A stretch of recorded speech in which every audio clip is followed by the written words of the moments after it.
അലൈക്കും വറഹ്മത്തുള്ളാഹി വബറകാതുഹു. നമ്മൾ ആരുടെ കൂടെയാണ് സമയം ചെലവഴിക്കുന്നത് എന്ന് നമ്മുടെ സ്വഭാവത്തെ മാത്രമല്ല നമ്മുടെ വിധിയെ തന്നെ നിശ്ചയിക്കുന്ന ഒന്നാണെന്ന് നിങ്ങൾ എപ്പോഴെങ്കിലും ചിന്തിച്ചിട്ടുണ്ടോ? അതിനെക്കുറിച്ചിട്ട് എന്തെങ്കിലും നിങ്ങൾക്കറിയാമോ? ചിലരോട് സംസാരിച്ച് കഴിയുമ്പോൾ നമുക്ക് വലിയ ആശ്വാസവും അള്ളാഹുവിലേക്ക് കൂടുതൽ അടുക്കാൻ തോന്നുന്ന മനസ്സും ലഭിക്കാറുണ്ട് അല്ലേ? എന്നാൽ മറ്റു ചിലരുണ്ട്, അവരുമായുള്ള ഒരു ചെറിയ സംഭാഷണം പോലും നമ്മുടെ ഉള്ളിലെ സമാധാനവും ഈമാനിൻ്റെ വെളിച്ചവും കെടുത്തിക്കളയും. നമ്മുടെ ജീവിതയാത്രയാണെങ്കിൽ ആ യാത്രയിൽ കൂടെയുള്ളവർ ശരിയല്ലെങ്കിൽ ലക്ഷ്യസ്ഥാനത്തെത്തുക എന്നത് അസാധ്യമായ കാര്യമാണ്. നിങ്ങളുടെ ജീവിതത്തെയും പരലോകത്തെയും സമാധാനത്തെയും നശിപ്പിക്കാൻ സാധ്യതയുള്ള നിങ്ങൾ അടിയന്തരമായി ഒഴിവാക്കേണ്ട 8 തരം ആളുകളെക്കുറിച്ചിട്ടാണ് ഇന്നത്തെ വീഡിയോയിൽ നമ്മൾ സംസാരിക്കുന്നത്. ഇതൊരു സാധാരണ വീഡിയോ അല്ല, നിങ്ങളുടെ ജീവിതത്തിൽ വലിയൊരു മാറ്റത്തിന് കാരണമായേക്കാവുന്ന ചില പ്രധാന കാര്യങ്ങളാണ്. അതുകൊണ്ട് വീഡിയോ പൂർണ്ണമായും കാണുക. നമ്മൾ ആരുടെ കൂടെ സമയം ചിലവഴിക്കുന്നു എന്നത് നമ്മുടെ ഒരു സ്വഭാവമാണ്.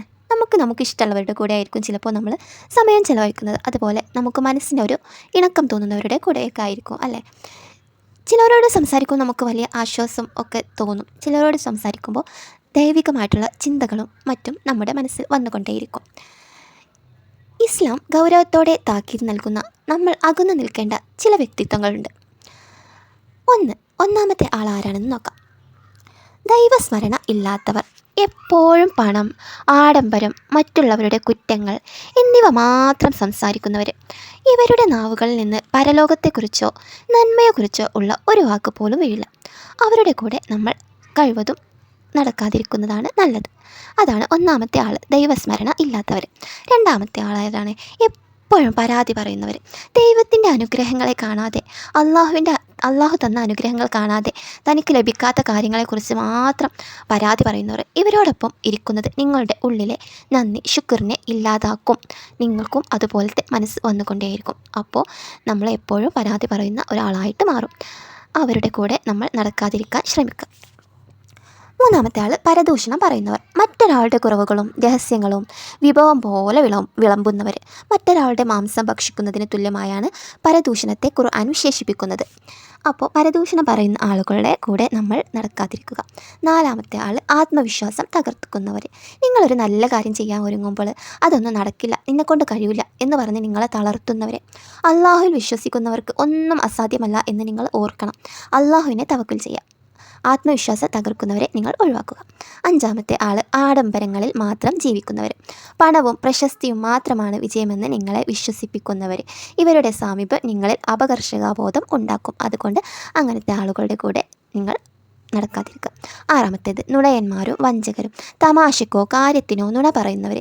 ഇത്തരക്കാരെ സുഹൃത്തുക്കളാക്കിയാൽ അത് നിങ്ങളുടെ വിശ്വാസ്യതയെ തന്നെ ബാധിക്കും. ഏഴാമത്തേത് പാപങ്ങളെ നിസ്സാരമായിട്ട് കാണുന്നവർ.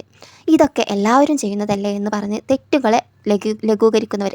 തെറ്റുകളിലേക്ക് വീണ്ടും പോകുന്നവർ. നിസ്കരിക്കാൻ തുടങ്ങുമ്പോൾ അതൊക്കെ പിന്നെ ചെയ്യാമെന്ന് പറയുന്ന സുഹൃത്ത് യഥാർത്ഥത്തിൽ നിങ്ങളുടെ പരാജയമാണ്, നിങ്ങളുടെ പരലോകത്തെയാണ് അത് നശിപ്പിക്കുന്നത്. എട്ടാമത്തെ ആൾ അഹങ്കാരികൾ. സമ്പത്തിലോ സൗന്ദര്യത്തിലോ അഹങ്കരിക്കുകയും മറ്റുള്ളവരെ തരം താഴ്ന്നവരായി കാണുകയും ചെയ്യുന്നവർ. അഹങ്കാരമുള്ളവർക്ക് സ്വർഗ്ഗപ്രവേശനമില്ല എന്ന് പ്രവാചകൻ സല്ലല്ലാഹു അലൈഹി വസല്ലമ നമ്മളെ ഓർമ്മിപ്പിക്കുന്നു. മോശം കൂട്ടുകാരോടൊപ്പം, ഇതാണ് 8 ആൾക്കാർ. അപ്പോൾ മോശം കൂട്ടുകാരോടൊപ്പം ഇരിക്കുന്നതിനേക്കാൾ എത്രയോ ഉത്തമമാണ് ഏകാന്തത എന്ന് ഇമാം ഗസാലി റളിയല്ലാഹു അൻഹു നമ്മെ പഠിപ്പിച്ചിട്ടുണ്ട്. നമ്മൾ കൂട്ടുകെട്ട് ഇല്ലെങ്കിലും നമ്മൾ ഏകാന്തമായിട്ട് ഇരിക്കാൻ ശ്രമിക്കുക. നിങ്ങളുടെ സമയം ഒരു വാളാണ്, അത് നന്മക്കായി ഉപയോഗിക്കുക. നമ്മളെ അള്ളാഹുവിലേക്ക് അടുപ്പിക്കുന്ന, തെറ്റുകൾ കണ്ടാൽ തിരുത്തുന്ന നല്ല സുഹൃത്തുക്കളെ അള്ളാഹു നമുക്ക് നൽകട്ടെ. നമുക്കൊരു ഉദാഹരണം നോക്കാം. നമ്മുടെ ജീവിതത്തിൽ കൂട്ടുകെട്ടിൻ്റെ സ്വാധീനം എങ്ങനെയൊക്കെ ഉണ്ടാകുന്നുവെന്ന് ഒരു വിൽപ്പനക്കാരൻ്റെ ഉദാഹരണം. വിൽപ്പനക്കാരൻ്റെ ഉദാഹരണം നബി സല്ലല്ലാഹു അലൈഹി വസല്ലം നൽകിയ മനോഹരമായ ഒരു ഉദാഹരണമാണ് നമ്മൾ പറയുന്നത്. നല്ല സുഹൃത്ത് അത്തർ വിൽപ്പനക്കാരനെ പോലെയാണ്. ഒന്നുകിൽ അയാൾ നമുക്ക് അത്തർ തരും, അല്ലെങ്കിൽ നമ്മൾ അത് വാങ്ങും. അതുമല്ലെങ്കിൽ ആ സുഗന്ധമെങ്കിലും നമ്മളിൽ പടരും അല്ലേ? എന്നാൽ ചീത്ത കൂട്ടുകാരൻ കൊല്ലൻ്റെ ഉല പോലെയാണ്. ഒന്നുകിൽ തീപ്പൊരി തെറിച്ച് നമ്മുടെ വസ്ത്രം കരിയും, അല്ലെങ്കിൽ ആ ദുർഗന്ധമെങ്കിലും നമ്മളെ ബാധിക്കും. നമ്മുടെ ജീവിതത്തിലെ സുഗന്ധം നിലനിർത്താൻ സുഹൃത്തുക്കളെ ശ്രദ്ധിക്കണമെന്ന് ഇതിലൂടെ നമ്മളെ ഓർമ്മിപ്പിക്കുന്നു. ഖുർആനിൽ സൂറത്തുൽ ഫുർഖാനിൽ ഒരു താക്കീത് നൽകുന്നുണ്ട്. അന്ത്യദിനത്തിൽ ചില മനുഷ്യർ തങ്ങളുടെ കൈകൾ കടിച്ചുകൊണ്ട് കഷ്ടം, ഇന്ന ആളെ ഞാൻ കൂട്ടുകാരനാക്കിയിരുന്നില്ലെങ്കിൽ എത്ര നന്നായേനെ എന്ന് വിലപിക്കുമെന്ന് ഖുർആൻ മുന്നറിയിപ്പ് നൽകുന്നുണ്ട്. അള്ളാഹുവിൻ്റെ സന്ദേശം ലഭിച്ചിട്ടും വഴിതെറ്റാൻ കാരണമായത് ആ തെറ്റായ സൗഹൃദമായിരുന്നു എന്ന് അവർ അന്ന് തിരിച്ചറിയും. ദുനിയാവിൽ മാത്രം ശ്രദ്ധയുള്ളവർക്ക് കാറൂനിൻ്റെ ഒരു കഥയുണ്ട്. ചില സുഹൃത്തുക്കൾ എപ്പോഴും പണത്തെയും ആഡംബരങ്ങളെയും കുറിച്ച് മാത്രം സംസാരിക്കുന്നവരാണ്.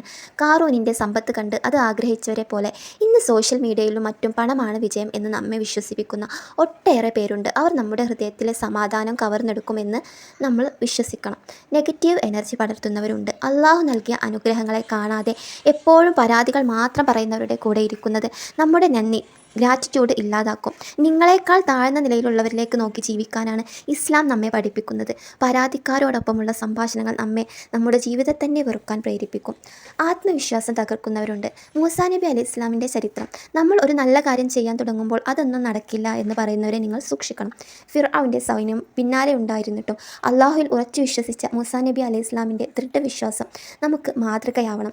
നിങ്ങളെ അള്ളാഹുവിലേക്ക് അടുപ്പിക്കുകയും നിങ്ങളുടെ കഴിവിൽ വിശ്വസിക്കുകയും ചെയ്യുന്നവരാകണം കൂടെ ഉണ്ടാവേണ്ടത്. എന്താണ് ഏകാന്തതയുടെ മഹത്വം? എന്താണ്?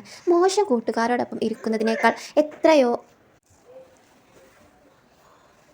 ഉത്തമമാണ് തനിച്ചിരിക്കുന്നത്. തനിച്ചിരിക്കുമ്പോൾ നമ്മൾ അള്ളാഹുവോടൊപ്പമാണ്. അസ്ഹാബുൽ ഖൗഫിൻ്റെ ചരിത്രം ഇതിന് വലിയ ഉദാഹരണമാണ്. തങ്ങളുടെ ഈമാൻ സംരക്ഷിക്കാൻ അവർ കൊട്ടാരത്തിലെ സുഖങ്ങൾ ഉപേക്ഷിച്ച് ഗുഹയിൽ അഭയം തേടിയപ്പോൾ അള്ളാഹു അവർക്ക് തൻ്റെ കാരുണ്യം ചൊരിഞ്ഞു കൊടുത്തു.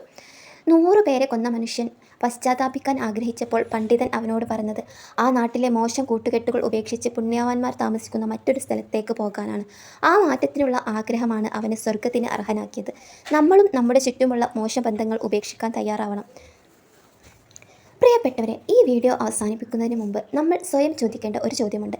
നമ്മൾ ഒഴിവാക്കേണ്ട ആളുകളെക്കുറിച്ച് പറഞ്ഞു, എന്നാൽ നമ്മൾ മറ്റൊരാൾക്ക് എങ്ങനെയുള്ള സുഹൃത്താണ് എന്ന് നിങ്ങൾ എപ്പോഴെങ്കിലും ചിന്തിച്ചിട്ടുണ്ടോ? നമ്മുടെ സംസാരം മറ്റൊരാളുടെ ഈമാൻ വർദ്ധിപ്പിക്കുന്നുണ്ടോ, അതോ അവരെ അള്ളാഹുവിൽ നിന്ന് നിങ്ങൾ അകറ്റുന്നുണ്ടോ? എങ്ങനത്തെ ആളാണ് നിങ്ങളെന്ന് നിങ്ങൾ ഒന്ന് ഓർത്തു നോക്കുക. മോശം കൂട്ടുകെട്ടുകളിൽ ഇരിക്കുന്നതിനേക്കാൾ എത്രയോ ഉത്തമമാണ് ഏകാന്തത. അള്ളാഹുവിലേക്ക് അടുക്കാൻ നിങ്ങൾ എടുക്കുന്ന ഓരോ ചുവടും, നിങ്ങൾ ഉപേക്ഷിക്കുന്ന ഓരോ മോശബന്ധവും നിങ്ങളുടെ ജീവിതത്തിൽ വലിയ അനുഗ്രഹങ്ങൾ കൊണ്ടുവരും. അള്ളാഹു നമുക്ക് നന്മയുള്ള സൗലിഹീങ്ങളായ സുഹൃത്തുക്കളെ നൽകി അനുഗ്രഹിക്കട്ടെ. ഈ വീഡിയോ നിങ്ങൾക്ക് ഉപകാരപ്രദമായി എന്ന് തോന്നുന്നുണ്ടെങ്കിൽ മറ്റുള്ളവരിലേക്കും ഇത് ഷെയർ ചെയ്യുക. നിങ്ങളുടെ ഓരോ ഷെയറും ചിലപ്പോൾ ഒരാളുടെ ജീവിതം മാറാൻ കാരണമായേക്കാം. ഇതുപോലുള്ള കൂടുതൽ ഇസ്ലാമിക്കൽ മോട്ടിവേഷൻ വീഡിയോകൾക്കായി സോറ ടോക്സ് സബ്സ്ക്രൈബ് ചെയ്യാനും മറക്കരുത്. നിങ്ങളുടെ അഭിപ്രായങ്ങൾ താഴെ കമൻറ്റ് ചെയ്യുമല്ലോ. ഇൻഷാ അള്ളാഹ് മറ്റൊരു പ്രധാന വിഷയവുമായി നമുക്ക് വീണ്ടും കാണാം. അസ്സലാമു അലൈക്കും വറഹ്മത്തുള്ളാഹി വബറകാതുഹു.